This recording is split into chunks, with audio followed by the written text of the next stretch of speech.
பஞ்சு முறுக்கு மந்த்ரா கடலை எண்ணெயில நானே பண்ணுது ஒரு சேலஞ்ச். உங்களால இந்த மாதிரி முறுக்கு செய்ய முடியுமா? மந்த்ரா கடலை எண்ணெயில முறுக்கு செஞ்சு பாருங்க. ஓகே.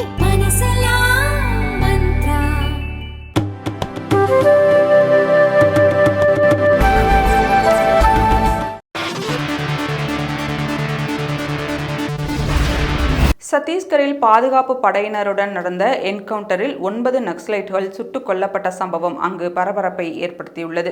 சத்தீஸ்கர் மாநிலத்தில் கடந்த டிசம்பர் மாதம் பாஜக ஆட்சி அமைத்தது. தனது பதவியேற்பின் போது பேசிய அம்மாநில முதல்வர் விஷ்ணு தியோ சாய் சத்தீஸ்கரில் நக்சலைட்டுகளின் அடாவடை கட்டுக்குள் கொண்டுவரப்படும் என்று பேசியிருந்தார். அதைத் தொடர்ந்து நக்சலைட்டுகளை கட்டுப்படுத்த அம்மாநில அரசு பல்வேறு அதிரடி நடவடிக்கைகளை மேற்கொண்டு வருகிறது.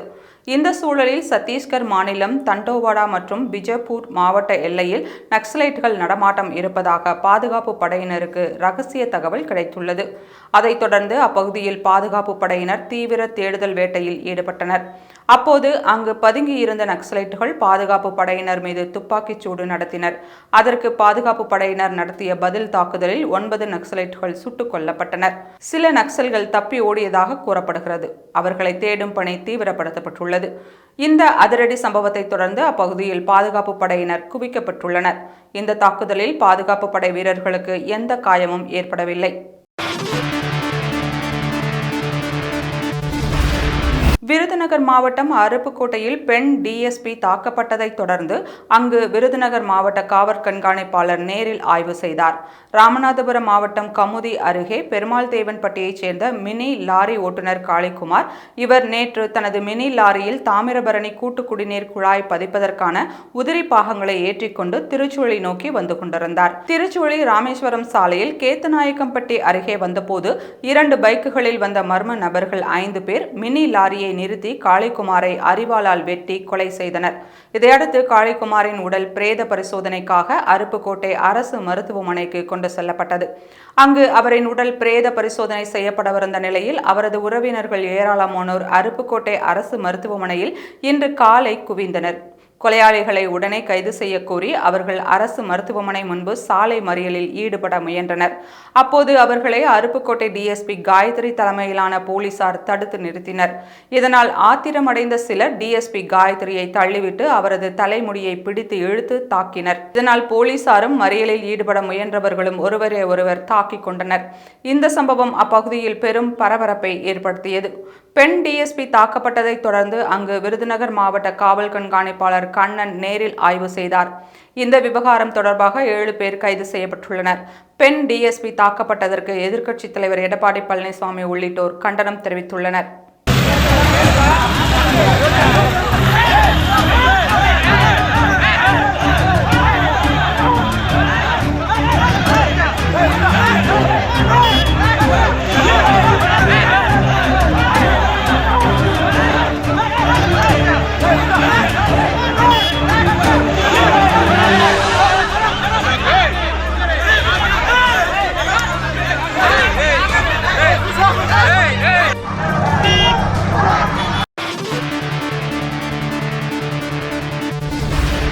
புதுக்கோட்டை வடக்கு மாவட்ட பொது உறுப்பினர்கள் ஆலோசனை கூட்டத்தில் பிரியாணிக்காக கட்சி தொண்டர்கள் முண்டியடித்து சென்றபோது கூட்ட நெரிசலில் சிக்கி 2 மயக்கமடைந்த சம்பவம் பரபரப்பை ஏற்படுத்தியது. புதுக்கோட்டை மாவட்டம் குளத்தூரில் உள்ள ராயல் பாலிடெக்னிக் கல்லூரியில் புதுக்கோட்டை திமுக வடக்கு மாவட்டத்தின் பொது உறுப்பினர்கள் ஆலோசனை கூட்டம் நடைபெற்றது. அதில் சட்டத்துறை அமைச்சர் ரகுபதி, திமுக மாநிலங்களவை உறுப்பினர் MM அப்துல்லா, புதுக்கோட்டை MLA முத்துராஜா ஆகியோர் பங்கேற்றனர். இந்த கூட்டத்தில் பங்கேற்ற அனைவருக்கும் மட்டன் பிரியாணி தயார் செய்யப்பட்டு வழங்கப்பட இருந்தது. அப்போது தொண்டர்கள் முண்டி அடித்துக்கொண்டு பிரியாணி சாப்பிட முயன்ற போது கூட்ட நெரிசலில் சிக்கி சிலர் தடுமாறி கீழே விழுந்தனர். இந்த கூட்ட நெரிசலில் சிக்கிய 2 மயக்கமடைந்ததால் அங்கு சிறு பரபரப்பு ஏற்பட்டது. அவர்களுக்கு உடனடியாக முதலுதவி சிகிச்சை கொடுக்கப்பட்டது. திமுகவின் பொது உறுப்பினர்கள் கூட்டத்தை முன்னிட்டு 3000 பேருக்கு பிரியாணி தயார் செய்யப்பட்டிருந்தது.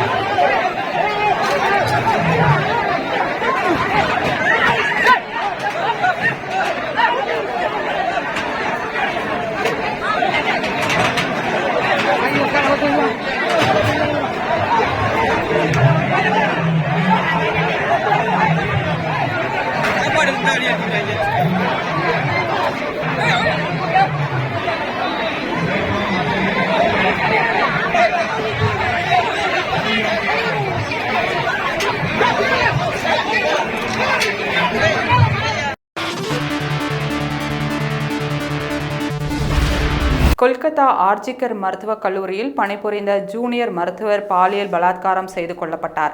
இதை கண்டித்து நாடு முழுவதும் மருத்துவர்கள் தங்கள் பாதுகாப்பை உறுதி செய்ய வேண்டும் என்ற போராட்டம் நடத்தினர். தனது அரசுக்கு எதிராக உருவாகியுள்ள எதிர்ப்பை அறிந்த முதலமைச்சர் மமதா, அரசில் பெண்களுக்கு எதிராக நடக்கக்கூடிய பல்வேறு பாலியல் குற்றங்களை தடுக்க அபராஜிதா வரைவு மசோதாவை மேற்கு வங்க சட்ட அமைச்சர் சட்டமன்றத்தில் அறிமுகப்படுத்தியுள்ளார். பாரதிய நியாய சட்டம், பாரத குடிமக்கள் பாதுகாப்பு சட்டம் மற்றும் போக்சோ சட்டத்தில் சில அம்சங்கள் அபராஜிதா வரைவு மசோதாவில் திருத்தப்பட்டுள்ளன.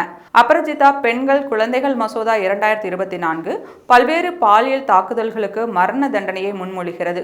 பாலியல் கொடுமைகளில் பாதிக்கப்பட்டவர்களின் அடையாளங்களை தெரிவித்தால் 3 முதல் 5 வருடம் வரை தண்டனை என்றும், பாலியல் குற்றங்கள் தொடர்பான வழக்குகளை 3 வாரத்திற்குள் விசாரித்து முடிக்க வேண்டும், தேவைப்பட்டால் கூடுதலாக 15 நாட்கள் எடுத்துக்கொள்ளலாம் என்று கூறப்பட்டுள்ளது. அனைத்து பாலியல் குற்றங்கள் மற்றும் அமல தாக்குதல்கள் மீதான விசாரணைகளை 30 நாட்களுக்குள் முடிக்க வேண்டும் என்று மசோதாவில் கூறப்பட்டுள்ளது. நாமக்கல் மாவட்டம் எருமைப்பட்டி பஞ்சாயத்திற்கு உட்பட்ட 6வது வார்டு அம்பேத்கர் நகரில் அமைந்துள்ள அரசு தொடக்கப்பள்ளியின் சுவற்றிலும் சமையல் அறையின் பூட்டிலும் மனித கழிவு பூசப்பட்டிருப்பதாக வெளிவந்த செய்தி அனைவரையும் அதிர்ச்சிக்குள்ளாக்கியது. இதுகுறித்து மத்திய இணை அமைச்சர் எல் முருகன் அறிக்கை ஒன்றை வெளியிட்டுள்ளார். அதில் புதுக்கோட்டையில் உள்ள வேங்கைவயல் கிராமத்தில் குடிநீர் தொட்டியில் மலம் கலக்கப்பட்ட விவகாரம் நடந்து 600 நாட்களுக்கு மேல் ஆகியும் இன்னும் குற்றப்பத்திரிகை தாக்கல் செய்யவில்லை என்றும், திருவள்ளூர் மாவட்டம் மத்தூர் அரசு மேல்நிலைப்பள்ளியின் வாசல் கதவில் மனித கழிவு பூசப்பட்ட நிகழ்வு குறித்து எந்த விசாரணையும் நடக்கவில்லை என்றும், தருமபுரி மாவட்டம் பனைக்குளம் ஊராட்சியில் உள்ள ஒன்றிய நடுநிலைப்பள்ளியின் சின்டெக்ஸ் தொட்டியில் துர்நாற்றம் வீசியதாக வந்த செய்தி அப்பட்டமாக மறைக்கப்பட்டதாகவும், இரட்டை சுடுகாடு, இரட்டை குவளை, தீண்டாமை செயல்கள் இன்றளவிலும் நடந்து வருவதாக தெரிவித்தார்.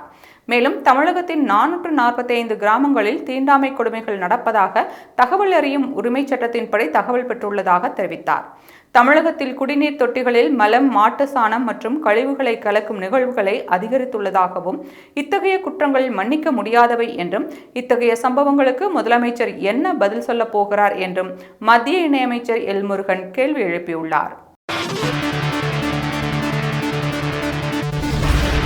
ஓய்வு பெற்ற நீதிபதி சந்துருவின் அறிக்கைக்கு பிறகே தான் பொட்டு வைத்து வருவதாக உயர்நீதிமன்ற நீதிபதி சுப்பிரமணியம் கூறியது பேசுபொருளாகியுள்ளது.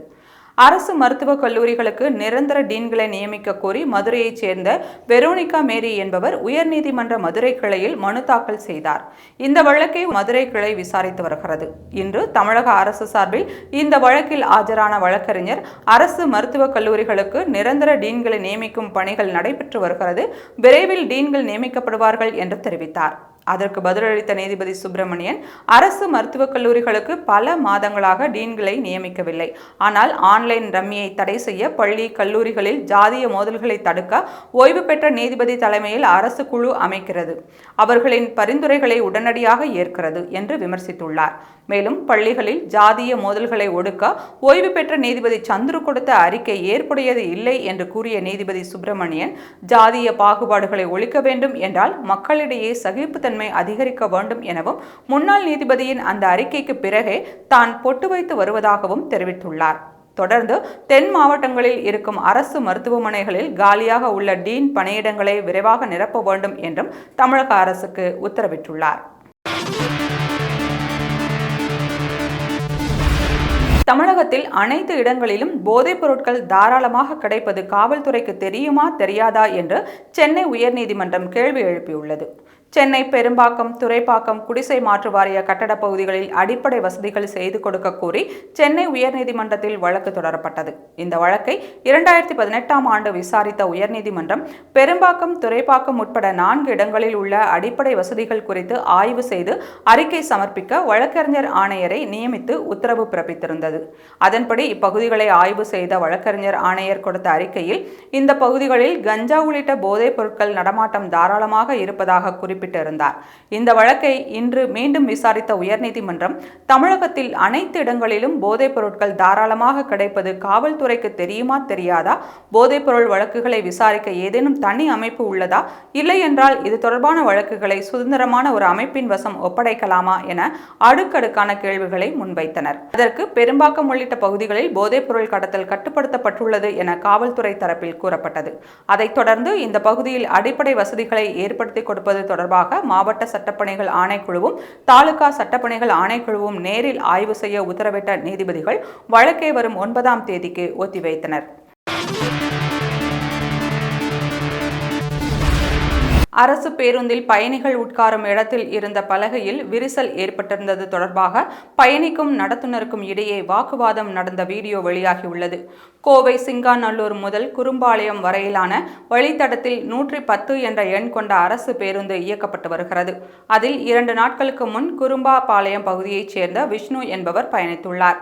பேருந்தில் ஏறியவுடன் சக்கரத்தின் அருகே உள்ள இருக்கையில் உட்கார்ந்திருக்கிறார். அப்போது பலகையில் விரிசல் ஏற்பட்டு பேருந்தின் சக்கரங்கள் ஓடுவது தெரிந்துள்ளது. இதுகுறித்து நடத்துனரிடம் பலகை உறுதியாக உள்ளதா, அதை நம்பி உட்காரலாமா என்று விஷ்ணு கேள்வி எழுப்பியுள்ளார். அதற்கு நடத்துனர் முறையாக பதில் சொல்லாததை அடுத்து பயணிக்கும் நடத்துனருக்கும் இடையே வாக்குவாதம் ஏற்பட்டுள்ளது. பின்னர் இவை அனைத்தும் வீடியோவாக பதிவு செய்து சமூக வலைதளங்களில் விஷ்ணு அப்லோட் செய்துள்ளார். அந்த வீடியோ இப்போது வேகமாக பரவி வருகிறது. அரசு பேருந்துகளை போக்குவரத்து துறை முறையாக பராமரிக்க வேண்டும் என்ற பலரும் கோரிக்கை வைத்து வருகின்றனர்.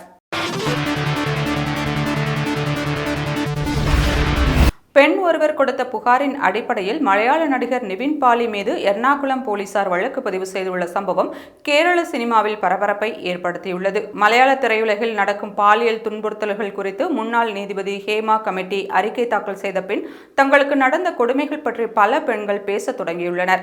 அவர்களின் வாக்குமூலத்தின் அடிப்படையில் காவல்துறை வழக்கு பதிவு செய்து வருகிறது. அந்த வகையில் இப்போது பாலியல் புகார் ஒன்றில் பிரபல மலையாள நடிகர் நிவின் பாலியும் சிக்கியுள்ளார். எர்ணாகுளம் மாவட்டம் நேரியமங்கலத்தைச் சேர்ந்த பெண் ஒருவர் சிறப்பு புலனாய்வு குழுவிடம் புகார் ஒன்றை கொடுத்தார். அதில் பட வாய்ப்பு தருவதாக கூறி வெளிநாட்டில் வைத்து நிவின் பாலி உள்ளிட்ட 6 பேர் தனக்கு பாலியல் துன்புறுத்தல்கள் கொடுத்ததாக தெரிவித்துள்ளார். அவரது புகாரை பதிவு செய்த சிறப்பு புலனாய்வு குழுவினர் அதை எர்ணாகுளம் மாவட்டத்தில் உள்ள உன்னூக்கல் காவல் நிலையத்தின் கவனத்திற்கு கொண்டு சென்றனர். அதன் அடிப்படையில் நிவின் பாலி உள்ளிட்ட 6 பேர் மீது வழக்கு பதிவு செய்யப்பட்டுள்ளது. அந்த 6 பேரில் AK சுனில் என்ற தயாரிப்பாளரின் பெயரும் ஸ்ரேயா என்ற பெண்ணின் பெயரும் இடம்பெற்றுள்ளது. தன் மீதான குற்றச்சாட்டுகள் ஆதாரம் இல்லாத ஒன்று என நிவின் பாலி விளக்கம் கொடுத்துள்ளார். தமிழர்களுக்கு எதிராக கருத்து தெரிவித்ததற்காக தமிழக மக்களிடம் மன்னிப்பு கேட்டுக்கொள்கிறேன் என்று சென்னை உயர்நீதிமன்றத்தில் மத்திய அமைச்சர் ஷோபா கரண்ட்லஜே பிரமாண பத்திரம் தாக்கல் செய்துள்ளார். பெங்களூரு ராமேஸ்வரம் கஃபே ஹோட்டலில் கடந்த மார்ச் மாதம் குண்டுவெடிப்பு சம்பவம் நடந்தது. இந்த சம்பவம் குறித்து பேசிய கர்நாடகாவைச் சேர்ந்த மத்திய இணையமைச்சர் ஷோபா கரண்ட்லஜே தமிழகத்தில் பயிற்சி பெற்று வருவோர் பெங்களூருவில் வெடிகுண்டுகள் வைக்கின்றனர் என்று கூறியிருந்தார். அவரின் இந்த கருத்து பெரும் சர்ச்சையை கிளப்பியது. அவருக்கு எதிராக மதுரையைச் சேர்ந்த தியாகராஜன் என்பவர் கொடுத்த புகாரின்படி வன்முறையை தூண்டுதல் உட்பட 4 பிரிவுகளின் கீழ் மதுரை நகர போலீசார் வழக்கு பதிவு செய்தனர். இந்த வழக்கை ரத்து செய்யக்கோரி சென்னை உயர்நீதிமன்றத்தில் ஷோபா கரண்ட்லஜே மனு தாக்கல் செய்தார். அதை உயர்நீதிமன்றம் விசாரித்த போது பெங்களூரு குண்டுவெடிப்பில் தமிழர்களுக்கு எதிராக கருத்து தெரிவித்த மத்திய இணையமைச்சர் ஷோபா கரண்ட்லஜே செய்தியாளர் சந்திப்பு நடத்தி மன்னிப்பு கோரினால் ஏற்கப்படும் என்று தமிழக அரசு தரப்பில் தெரிவிக்கப்பட்டது. இந்த வழக்கு இன்று மீண்டும் விசாரணைக்கு வந்தபோது ஷோபா கரண்ட்லஜே சார்பில் மன்னிப்பு கோரி பிரமாண பத்திரம் தாக்கல் செய்யப்பட்டது. அதில் குண்டுவெடிப்பில் தமிழர்களுக்கு தொடர்பு இருப்பதாக கூறிய கருத்து எந்த உள்நோக்கத்துடனும் கூறப்படவில்லை. தனது கருத்து தமிழர்களை புண்படுத்தியதை புரிந்து கொண்டு சமூக வலைதளங்களில் மன்னிப்பு கோரியுள்ளேன். தமிழர்களின் வரலாறு, கலாச்சாரம் மற்றும் பண்பாடு மீது மிகுந்த மரியாதை வைத்திருக்கிறேன் என்று ஷோபா கரண்ட்லஜே தெரிவித்துள்ளார். அதைத் தொடர்ந்து வழக்கின் விசாரணையை செப்டம்பர் 5ஆம் தேதிக்கு நீதிபதி ஒத்திவைத்தார்.